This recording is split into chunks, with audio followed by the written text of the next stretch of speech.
हर हर महादेव, राधे राधे। आज मैं शिव चर्चा भजन लेके आऊँ। अच्छा लगेगा तो प्यार दुलार बरसाना, कमेंट बॉक्स में बताना कि शिव चर्चा भजन कैसा लगा। अरे दुख का मोटरिया बड़ी भारी हो, गुरुजी के हुना उतारी। अरे दुख का मोटरिया बड़ी भारी हो, गुरुजी के हुना उतारी।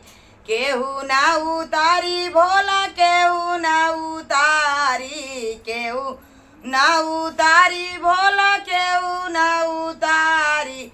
अरे दुख का मोटरिया बड़ा भारी हो, गुरुजी केहू ना उतारी।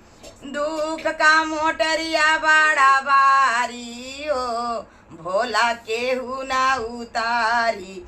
अरे ये मोटरिया लेके नैयर में गईले, ये मोटरिया लेके नैयर में गईल। अरे खुला ला के वाड़ बंद कैली हो, गुरुजी के हुना उतारी।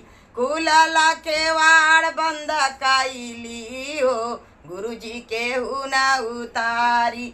दुख का मोटरिया बड़ा भारी हो, शिव गुरु के हुना उतारी। दुख का मोटरिया बड़ा भारी हो, शिव गुरु के हुना उतारी। ये मोटरिया लेके ससुर में गईले, ये मोटरिया लेके ससुर में गईले।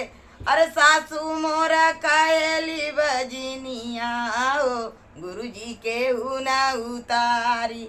सासू मोरा बोलली बिरहिया हो, गुरुजी के हुना उतारी। दुख का मोटरिया बड़ा भारी हो, गुरुजी के हुना उतारी।